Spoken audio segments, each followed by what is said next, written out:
다 같이 우리 한 목소리로 읽도록 하겠습니다. 시작. 모든 겸손과 온유로 하고 오래 참음으로 사랑 가운데에서 서로 용납하고 평안에 매는 줄로 성령이 하나 되게 하신 것을 힘써 지키라. 몸이 하나요 성령도 한 분이시니 이와 같이 너희가 부르심이 한 소망 안에서 부르심을 받았느니라. 주도 한 분이시요 믿음도 하나요 세례도 하나요 하나님도 한 분이시니 곧 만유의 아버지시라. 만유 위에 계시고 만유를 통일하시고 만유 가운데 계시도다. 아멘. 기도하겠습니다. 조윤희 박선민 그리고 작정금 남현준 드렸습니다. 하나님 아버지, 남현준 이 아들 한번 만나 주시기를 간절히 바라고 원합니다. 주님께 붙어있는 아들 되게 하소서. 하나님 감사드립니다. 이 기도의 제목대로 귀한 아들 하나님 굳건히 만나주시고 깊이 만나주심으로 흔들림 없이 일생을 살아가는 믿음의 아들 되게 하여 주옵소서. 오직 주 안에 거하며 주님과 더불어 살아가며 딱 붙어서 일평생 주와 함께 살아가는 믿음의 신실한 아들 되게 하여 주옵시고 그의 미래도 주님 책임져 주옵소서. 날마다 기도하는 기도의 제목들이 있습니다. 사랑하는 자녀들의 삶이 하나님 안에 거하기를 원합니다. 믿음의 가정이 되기를 원합니다. 믿음의 가문으로 축복하여 주옵소서. 오늘도 우리에게 강건함 허락하셔서 이 아침에도 나와 하나님을 찬양토록 인도하시고 하나님을 나의 아버지로 고백하며 주의 말씀을 들을 수 있는 기회를 주시니 감사드립니다. 주님 말씀하여 주옵소서. 우리가 듣겠습니다. 예수님의 이름으로 기도했습니다. 아멘. 신앙인은 우리가 어제 보았듯이 기준이 분명히 있어야 합니다. 그 기준이 바로 부르심이에요. 영어로 콜링이라고 하는 부르심이 있어야 합니다. 이 부르심이라는 기준을 가져야 돼요.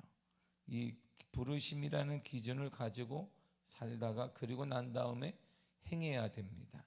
하나님의 주권이 행한다는 것은 하나님의 주권에 반응하는 것이고 하나님의 응답에 부르심에 응답하는 것입니다. 부르심에 따라 행하고 부르심에 따라 살아가야 돼요. 그래서 하나님 나를 왜 불렀는지 무엇하라고 불렀는지를 정확히 알아야 됩니다. 제가 여러분을 권사님이나 집사님들을 볼 때 권사님, 집사님 하면은 딱 보잖아요. 이렇게 돌이켜 본단 말입니다. 불렀을 때는 이렇게 부르고 왜 보지? 이렇게 말하진 않아요. 제가 여러분을 불러놓고 권사님이 뒤를 딱 돌아봤는데 왜 나를 보는 거야? 이렇게 말하지. 생각하지 않아요. 내가 불렀을 때에는 분명한 이유가 있어요. 여러분들이 집에 가서 자녀가 누구야? 그렇게 불렀어요. 제가 네 봤어요. 그러면 서로 눈만 마주치면서 뭐야? 깜빡깜빡하지 않습니다. 불렀을 때는 분명한 이유가 있어요. 그러니까 하나님의 부르심에는 이유가 분명히 있는 거예요. 나를 하나님이 불렀다 그랬을 때는 이유가 있어요. 인생의 참된 의미가 뭐냐? 참된 의미를 발견하는 게 뭐냐면 바로 하나님이 나를 왜 불렀는가를 깨닫는 거예요. 그 부르심에 따라 살아가는 거예요. 그것이 바로 부르심에 반응하는 것입니다. 그것이 바로 부르심에 응답하는 거예요. 그것이 부르심대로 살아가는 것, 부르심에 따라 인생을 살아가는 것이고 그런 인생을 뭐라고 그러냐면 보람되다. 그런 인생을 우리가 말할 때 은혜가 가득하다. 그런 인생을 우리가 말할 때 성령 충만하다 말하게 되고 여러 가지 외적인 환난과 고난과 어려움이 있더라도 그는 무너지거나 그는 넘어지지 않고 이겨낼 수 있는 거예요. 왜냐하면 하나님이 나를 부르셨다는 확신이 있기 때문이에요. 그래서 우리가 어제 보았듯이 부르심은 기둥이에요. 기둥 들보란 말입니다. 이 건물 밑에는 들보가 적어 있을 텐데 이쪽에도 있네요. 이게 시간의 지남에 따라 흔들흔들 하는데 변화되지 않는 기준점이 있어요. 들보가 큰 게 딱 하나 있습니다. 이 건물이 다 오래돼서 삭을지라도 삭지 않는 기준이 하나 있어요. 바치는 놀라운 축복된 들보가 하나 있습니다.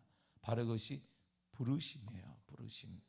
왜 나를 불렀는가? 그래서 하나님의 나를 이렇게 불렀구나. 그러니까 나는 그 부르심에 따라 쭉 살아가기만 하면 돼요. 하나님이 부르심에 따라 살아가면 그 부르심에 따라 하나님께서 그에게 이 부르심의 목적을 이루기 위해서 하나님이 부어주시고 만나게 하시고 채워주시고 역사하는 일이 일어나게 되는 것입니다. 그렇다면 우리가 어떻게 행해야 되는가를 우리가 보았어요. 행하라 그랬단 말이에요. 부르심에 따라 행하라 1절이 그랬어요 어제. 그러면 어떻게 행해야 되면 이렇게 행하라는 거예요. 2절을 보겠습니다. 시작. 모든 겸손과 온유로 하고 오래 참음으로 사랑 가운데서 서로 용납하고. 아멘. 항상 겸손히 해라. 부르심을 실행할 때는 뭐하라?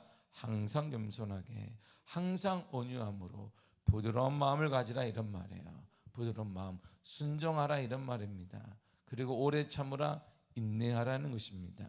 그리고 사랑으로 서로 받아주어라 이렇게 말해요.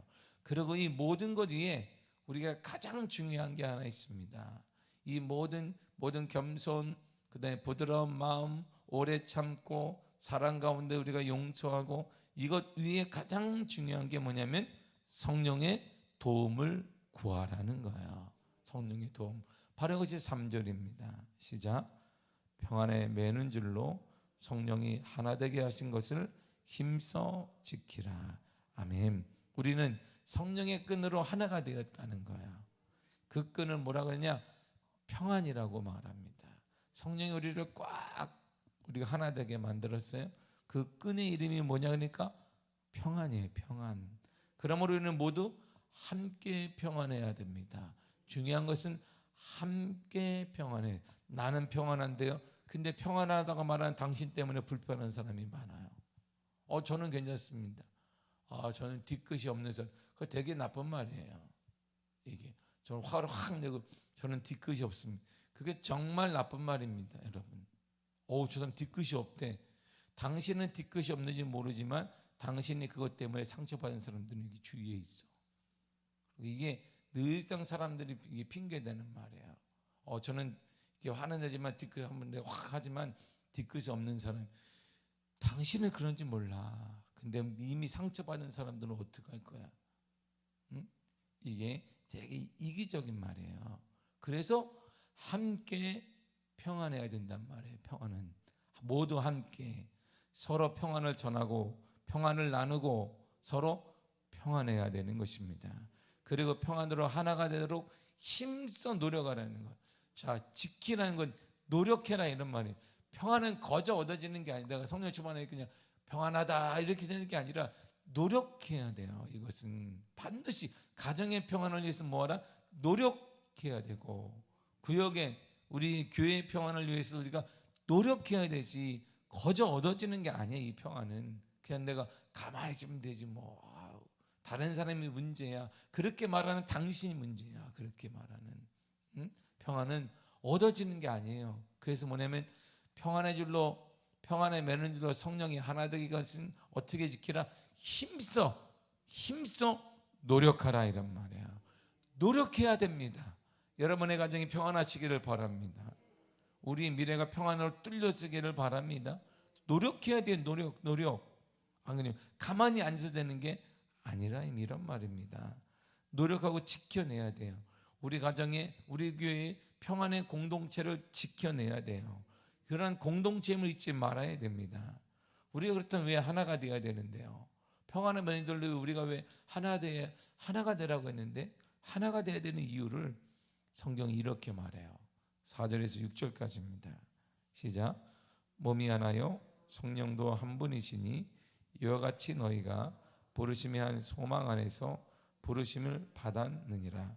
주도 한 분이시요 믿음도 하나요 세례도 하나요 하나님도 한 분이시니 곧 만유의 아버지시라. 만유 위에 계시고 만유를 통일하시고 만유 가운데 계시도다. 아멘. 보세요. 몸도 우리 몸 보세요. 우리 몸 보세요. 몸이 하나예요. 성령님도 한 분이에요. 예수님도 한 분이에요. 믿음도 하나예요. 세례도 하나예요. 하나님도 한 분이에요. 그 하나님 만물의 주인 되십니다. 다 하나다. 다 하나. 그러니까 우리 공동체도 뭐하자? 하나가 되어야 된다는 거예요. 무엇으로? 평안으로 하나가 되어야 돼요. 평안으로. 나 혼자 평안한다고 되는 게 아니라 이런 말이에요. 저 사람이 앞에서 나는 평안한데 그런 바른 공동체가 아니에요. 서로 그것들 싸매어지고 하나 되어야 된단 말입니다. 그래서 우리가 이런 말이 멀리 가기 위해서는 함께 가야 된다는 말이 있어요. 멀리. 각각이 혼자서 휙 하면 돼요. 그러나 멀리 가기 위해서는 함께 가야, 대화도 해야 되고 위로도 해야 되고 짐도 싸매야지. 이렇게 해서 함께 가면 멀리 갈 수 있지만 그래 함께 안 가면 멀리는 못 가요. 외롭기도 하고 길도 잃어버리고 무섭기도 하고. 그래서 더디더라도 멀리 우리 가정이 함께, 우리 공동체가 함께 가기 위해서는 하나가 되어야 된다 이런 말이에요. 다 하나입니다. 다. 몸도 성령님도 예수님도 믿음도 세례도 하나님도 다 지금 섬김으로 하나이다 한 분이시다 하나이다 한 분이시다 하나이다 한 분이다. 그럼 우리도 성령의 뜻 안에서 성령의 도우심으로 평안으로 하나가 되어야 된다 이런 말이에요. 하나 되기 위해서는 그래서 우리가 정체성을, 우리의 정체성이 뭔지 알아야 하나 될 수 있어요. 우리한테 너희가 부르심의 한 소망 안에서 부르심을 받았느니라. 4절에 이렇게 얘기해요. 몸이 하나여 성령도 한 분이시 이와 같이 너희가 부르심의 한 소망 안에서 부르심을 받았느니라. 어제 1절도 모르겠어요. 부르심. 하나님이 날 불렀다는 거예요. 그리스도의 정체성은 바로 이거예요. 하나님이 날 불렀으니까 나를 가게 하는 분도 하나님, 멈추게 하는 분도 하나님, 부응하는 분도 하나님, 나를 모든 것의 주관자가 하나님이다 이런 말이에요. 우리는 하나님께서 부르신 자. 여러분 이게 대단히 중요합니다. 나는 누구냐면 하나님이 부르신 사람이에요. 그러니까 하나님이 아니고는 내 앞길을 막을 자가 아무도 없다 이런 말이에요. 이것이 믿음입니다. 이것이 믿음이에요. 오늘날 이 믿음이 계속 흔들리고 있어요. 계속. 그래서 사람들이 제2의 종교개혁이 일어나야 된다 그러지만 쓸데없는 거예요. 무슨 제2의 종교개혁이 어디 있어요. 우리 삶 속에 이런 순전한 믿음이 회복되는 것이 제2의 종교개혁. 거창하게 무슨 제2의 종교개혁, 제3의 종교개혁 뭐 이런 게 중요한 거 아닙니다. 이러한 505년 전에 우리의 중세 때 일어났던 종교개혁은 딱 하나예요. 오직 믿음으로, 오직 말씀으로, 오직 은혜로, 오직 믿음으로 말해요. 믿음으로. 우리가 그걸 믿는 거예요. 하나님이 나를 불렀어. 그러니까 하나님 아니고는 내 앞길을 막을 자가 없는 거예요. 난 하나님의 뜻 가운데 되는 것이 우리에게 지금 잃어버린 게 정체성임. 나를 누가 부르는지를 몰라요. 그러니까 우리가 지금 하나님을 바라봐야 되는데 나를 누가 불렀는지 모르니까 우리가 물질을 바라보게 되고 사람을 바라보게 되고 사람에게 충성하는 일이 일어나게 되는 거야. 하나님이 우리를 불렀어요. 하나님께서 부르신 자들의 이름이 뭐냐면 그리스도인이라 그러는 거예요. 하나님께서 부르신 이유는 딱 하나예요. 어제 자녀를 삼아주기 위해. 우리를 자녀 삼아주기 위해서 불렀어요. 우리를. 그러니까 하나님의 자녀가 어떻게 망하겠어요? 하나님의 자녀는 어떻게 배가 옮겠습니까? 하나님의 자녀가 어떻게 거지처럼 살겠습니까? 이 땅에 늘상 얘기하지만 재벌 자녀가 차비가 없어서 걸어가는 일이 어디 있어요? 재벌 자녀 옷이 없어서 다 뜯어준 옷 입는 재벌 자녀들이 어디 있겠습니까? 마찬가지. 우리는 재벌 자녀가 아니라 하나님이 우리를 자녀 삼아주기 위해서 불렀단 말이에요. 저와 여러분들은 하나님의 자녀예요. 하나님이 책임지시고 하나님이 인도하시며 하나님이 공급하시며 하나님이 역사하시며 하나님이 우리를 지도하시고 하나님이 이끌어 가시며 하나님이 채워주신단 말이에요. 그러므로 부르심의 기준을 잊지 말아야 돼요. 나는 하나님이 불렀어요. 여러분은 하나님이 불렀습니다. 누가 불렀어요? 하나님이 불렀어요. 우리 가정은 하나님이 부른 공동체예요. 우리 교회는 하나님이 부르신 믿음의 성령의 평안의 공동체입니다. 이 평안을 깰 자가 아무도 없어요. 주님이 보호하여 주실 것이에요. 때때로 우리가 고난을 당하고 어려움을 당할 수 있으나 우리는 넘어지지 않습니다. 다시 일어날 것이에요. 그 이유는 하나님이 나를 불렀기 때문이에요. 그러니까 우리에게 인생의 가장 중요한 게 뭐냐면 왜 불렀지? 그걸 아는 거예요. 그걸 대답할 줄 알아야 돼요. 하나님이 누구야 그랬으니까 딱 돌이켜보면 왜 불렀지? 이렇게 말을 안 하는 건 대화가 안 되는 거예요. 집에 들어가서 누구야? 누구 아들아? 딸아 불렀는데 딱 돌이켜봤는데 서로 가만히 있는 건 부른 사람이 뭔가 문제가 있는 거예요. 불렀을 경우에는 이유가 있어요. 불렀을 때는 내가 사랑한다 이 말을 하려고 하는 건지, 불렀을 때는 아이고 정신 차려라 이 말을 하려고 하는 건지, 아니면 누구야 불렀는데 딱 볼 때 밥 먹었니? 물어보려고 하는 것인지, 이유가 다 있단 말이에요. 하나님 우리를 불렀다면 이유가 있어요. 이유가. 그 이유를 깨닫는 자가 인생의 승리자가 되는 거예요. 그 자가 흔들림이 없는 거예요. 때로는 외풍이 불기도 하죠. 어려움과 고난이 불기도 하지만 그러나 이길 수 있는 힘은 하나님이 나를 불렀다는 것이고 왜 불렀는지를 아는 거예요. 그래서 컬링이 중요해요. 대단히 중요합니다.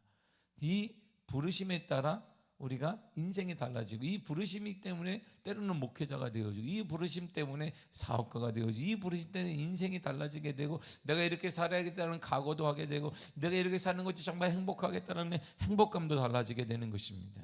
하나님은 부르심은 입은 자들을 통해서 일하세요. 자 보세요. 로마서 8장 28절을 보세요. 시작. 우리가 알거니와 하나님을 사랑하는 자 곧 그 뜻대로 부르심을 입은 자들에게는 모든 것이 합력하여 선을 이루느니라. 아멘. 보세요. 모든 것이 고난이든 형통이든 이것이 다 합력의 선을 이룬 누구에게? 부르심을 입은 자들에게. 하나님의 뜻, 그 부르심은 누구의 뜻? 하나님의 뜻대로 부르는 거야. 하나님이 내가 이렇게 쓰임 받아, 이것은 꿈이라고 하는 거예요. 꿈. 난 이렇게 살아야 되겠다. 여러분들의 꿈이고 그건 여러분들의 바람 말고 하나님이 뜻대로 나를 부르시는 거예요. 하나님의 뜻 가운데 그래서 부르심을 알면 합력해서 그 사람에게는 합력해서 선을 이루는 일이 나타나요. 어려움이 오거나 형통하거나 모든 것 상관없이 하나님이 모든 것을 다 종합해서 결과적으로 선을 이루신다 이런 말이에요. 두 번째로 우리가 능력과 지혜가 나타나요. 부르심을 입은 자들에게는 능력이 나타나고 지혜가 나타나요. 고린도전서 1장 24절을 보겠습니다. 시작. 오직 부르심을 입은 자들에게는 유대인이나 헬라인이나 그리스도는 하나님의 능력이요 하나님의 지혜니라. 아멘. 부르심을 입은 자들에게는 그 그리스도가 사람들이 외치는 그냥 예수님만 그런 예수님이 아니라 능력으로 나타난단 말이에요. 그분이 누구에게? 부르심을 입은 자들이. 왜 나를 하나님이 불렀는가를 정확히 아는 사람, 이 믿음의 고백을 가진 사람에게는 능력이 나타나요. 주님이 능력을 허락하시고 하나님의 지혜를 허락하셔서 이 시대를 분별하게 되고 내가 무엇을 해야 되는지 시대를 탁월하게 볼 수 있는 눈도 하나님이 허락하여 주신다 이런 말입니다. 이것이 능력이에요. 누구에게 주는? 부르심을 받은 자에게만 주는 거예요. 앉아있는 자가 아니라 하나님이 나를 불렀다고 확신을 가지고 왜 불렀는지를 아는 거예요. 나를 하나님이 이렇게 쓰려고 불렀구나. 그와 같은 믿음이 있는 사람들에게 하나님께서는 모든 것이 합력하여 선을 이루게 만들고, 우리가 외치는 예수님 그 정도가 아니라 그분이 능력으로 하나님의 지혜로 나에게 나타난다는 거야. 그래서 부르심이 이렇게 중요한 거예요. 부르심이 콜링이라는 말이, 보세요. 부르심 때문에 사도 바울이 모든 걸 버리고 그냥 유대인들에게는 칼을 맞고 유대인들에게는 대적이 되어지고 때로는 그리스도인들에게는 처음에 오해를 받아 그들은 멸시받는 사람이 되었어요. 아무도 나를 부르심대로 살려고 하니까 아무도 다른 믿어주는 사람이 없어요. 그것이 그가 이 부르심이 맞는지 확인하기 알아보러 가서 우리가 2년간 기도하게 돼요. 깊이 있게 기도 생활하고 맞다. 하나님이 나를 그래서 불렀구나.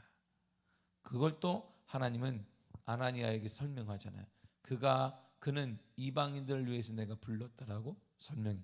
이유가 분명하잖아요. 이렇게 이처럼 부르시면 반드시 이유가 있습니다. 여러분들이 자녀를 불러도 이유가 있고, 여러분들이 강아지를 불러 집에 가면 그 이유가 있어요. 마찬가지로 하나님이 나를 불렀을 때는 이유가 있어요. 그걸 깨달으면 인생이 달라져요.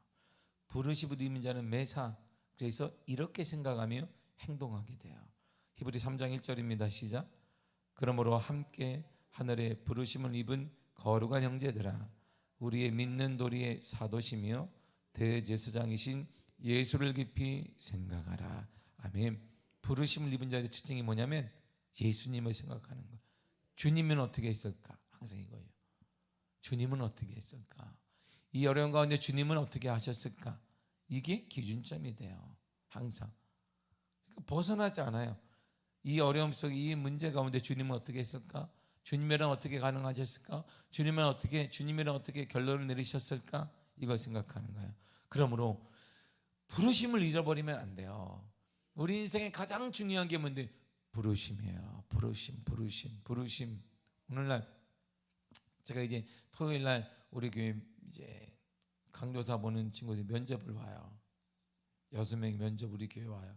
제 도장이 필요하니까 노회에서 저한테 심사를 받고 면접이 오는데, 요즘은 그걸 안 물어봐요. 되게 슬픈 일이에요. 개인적으로 대단히 슬픕니다.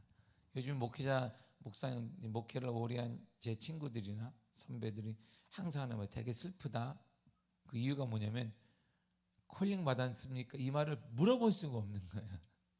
목사들인데 예비 목회자한테 물어볼 수가 없어요. 왜? 대답 못하면 어떡하지? 이런 거지. 그러니까 이게 예전에 너무 당연한 거예요. 콜링을 받아야 목사가 되는 거야. 당연하잖아요. 근데 요즘은 그걸 차마 물어볼 수가 없어요. 예의가 아닌 거. 이 시대가 이렇게 돼버렸어요. 부르심 받았습니까? 언제 예수님이 부르심 받았습니까? 다 물어봐야 하는데 이걸 물어보자니 자신이 없고, 물어본 사람도 그걸 질문을 답해야 되는 예비 목사들도 그 개념이 없어요. 젊은 친구들이. 그러니까 이게 얘기를 할 수 없는 시대가 된 거예요. 부르심을 받아야 목사가 예비 목사가 되는데 그걸 물어볼 수 없는 시대에 살고 있으면서 그걸 도나들 면접을 제가 이렇게 보는데, 이야, 되게 슬픈 일이에요. 부르심 없이 하나님의 일을 감당하면 넘어지는데, 당신은 이제 넘어지는 게 아니라 당신이 목회하는 성도가 다 같이 넘어질 텐데, 근데 그걸 차마 물어볼 수가 없어요. 젊은 친구들한테 부르심 받았습니까? 그러면 정확히 대답을 못해요. 이게 그냥 됐는데요, 이렇게. 그냥 되는 건 없는데 이 목사가 이게. 그렇다고 설명을 어떻게 해주겠어요? 여기 젊은 사람들한테 이렇게 설명해주면 이상한 얘기한단 말이야. 정말 이게 뭐야, 막 이렇게 하니까 설명도 안 돼. 슬픈 일이에요. 슬픈 일이 지금 우리 도처에서 일어나고 있습니다. 여러분 부르심 받았습니까? 할렐루야. 왜 불렀는데요? 하나님이 왜 부르셨습니까? 대답하지 마세요. 그냥 제 손만 보시고 그냥 각자 저한테 절대 머뭇거리는 이런 데 취하지 말고 가만히 계세요. 그냥. 예. 그러면 또 할렐루야. 이게요, 목회자에게도 절대 부르심에 따라 목회하는 사람과 어떻게 하다 보면 목회자가 됐는데요, 이 사람은 달라요. 상황을 대처하는 게 달라요. 믿음이 달라요. 시대를 바라보는 눈이 달라요. 시대를 절대 부정적으로 보지 않습니다. 하나님이 이 어둠 속에 나를 불렀다는 것은 분명한 계획이 있기 때문이야. 그러니까 나와 함께 동행하실 것이다. 이런 담대함이 있는 것이죠. 하나님 나를 그럼 부르지 않았을 테니까. 이 부르심이 없으면 하다가 아닌가 보다 내가 이게 아니었나? 그러면 그 밑에서 같이 신앙생활하는 성도들은 어떻게 하라고? 대단히 중요한 것이죠. 여러분도 하나님이 사도 바울이 계속 강조하는 게 뭐예요? 불렀다. 나를 불렀습니다. 나를 사도되게 했습니다. 하나님이 불러서 나를 사도되게, 이방인의 사도되게 했어요. 부르신 이유를 사도 바울은 분명히 알고 있어요. 그러니까 가는 곳곳마다 이방인들에게, 유대인들에게, 만나는 사람들에게 대부분의 이방 선교를 위해서, 그리고 교회를 개척하고 소아시아로, 그리고 더 유럽으로 나가 복음을 전하는 놀라운 일을 사도 바울이 할 수 있었던 것입니다. 부르심을 잊지 말아야 돼요. 부르심대로 살아야 됩니다. 고린도전서 7장 20절을 보세요. 시작. 각 사람이 부르심을 받은 그 부르심 그대로 지내라. 아멘. 부르심대로 살아라 이런 말이거든요. 부르심을 알아야죠. 우리는 부르심을 받은 그 부르심대로 지내야 되는데 왜 나를 불렀는지를 알아야 그렇게 지낼 거 아니에요. 그래야 흔들림이 없고 그래야 웃음이 옵니다. 그래야 어려움이 오더라도 전혀 흔들리지 않아요. 이게 초대교회예요. 140년에 복음이 왔을 때 왜 선진들이 왜 피 묻은 십자가 위에 교회를 세웠겠습니까? 그들은 곡해 많은 고난과 때로는 불태움을 당하기도 하고, 우리가 화성에 가면은 6.25가 일어났을 때 정말 말을 듣지 않아요. 북한 공산주의와는 절대 맞지 않습니다. 이게 그러니까 이 내려왔던 사람들이 그리스도인들 마을에 다 그리스도인 손들어 다 마을에 모았어요. 그걸 한 집에다가 다 넣었어요. 그리고 그들이 얘기했습니다. 지금 예수를 안 믿겠다, 배교하는 사람 나올 수 있다. 아무도 안 나와요. 그래서 불을 질러 버렸어요. 싹 타서 죽었습니다. 그게 화성 유적지로 남아 있어요. 그리스도인들이 그렇게 죽었어요. 왜요? 우리가 신앙의 뿌리를, 내 사명이 뭐냐? 하나님이 날 왜 불렀느냐? 이 조국 땅에 신앙의 뿌리를 내리라고. 그러니까 이들은 죽어간 거예요. 자녀의 손을 잡고, 어린 자녀의 손을 누가 그러겠어요? 다 불타오는데 얼마나 뜨겁겠습니까? 우리 선지들이 그렇게 신앙을 지켜냈어요. 왜요? 우리 선지들은 그렇게 그 사명을 감당해야 됐어요. 그래야 조국 땅에 그리스도의 복음이 심겨졌기 때문입니다. 그래서 한국 교회는 절대 무너지지 않아요. 왜? 십자가의 피, 죽음 앞에 피로 세워진 교회이기 때문이에요. 역사가 다릅니다. 조국, 우리 한국 교회는 역사가 달라요. 곳곳마다 하나님의 은혜로 피 위에 세워진 교회인데 어떻게 그 교회가 무너지겠습니까? 남들은 시대가 뭐랬다, 교회가 어떻다 이렇게 절대 그러지 않습니다. 통계를 볼 때면 통계를 가지고 주님이 역사하는 게 아닙니다. 하나님의 역사는 달라요. 하나님은 하나님의 방법대로 성령으로 역사해 주시고 부흥을 허락하여 주십니다. 부르심을 우리가 감당해야 돼요. 왜 나를 불렀는지. 그래야 우리가 지금 삶이 다하기까지 그 부르심을 딱 끝내면 인생이 돌아가셨다라고 하는 거야. 우리가 돌아가시지 않은 것은 아직 할 일이 있기 때문이에요. 고린도서 7장 24절에 이렇게 말합니다. 시작. 형제들아, 각각 부르심을 받은 그대로 하나님과 함께 거하라. 아멘. 보세요. 하나님과 함께 거하는 비결이 있어요. 어떻게? 부르심을 받은 그대로, 부르심대로 살아야 하나님과 함께 거하는 거야. 그래서 이 부르심에 대한 확신이 있는 사람은 하나님과 함께 하기 때문에 점처럼 흔들리지 않습니다. 그 평안을 빼앗을 자가 없어요. 주님이 평안을 주잖아요. 내가 주는 평안은 세상에 주는 평안이 아니야. 그러니까 내 평안이 항상 머물러 있는 거예요. 때로는 가난할 수 있고 아플 수도 있어요. 때로는 몸이 안 따를 수도 있고 상처를 받을 수도 있습니다. 그러나 주님이 나에게 주신 평안은 흔들리거나 빼앗길 수 없어요. 왜? 부르심을 받았기 때문이에요. 그리고 그 부르심 받은 자들은 하나님과 함께 하기 때문이에요. 그런 놀라운 축복의 은혜가 여러분 삶에 가득하기를 바랍니다. 사랑하는 성도 여러분, 여러분은 하나님이 부르신 사람들이에요.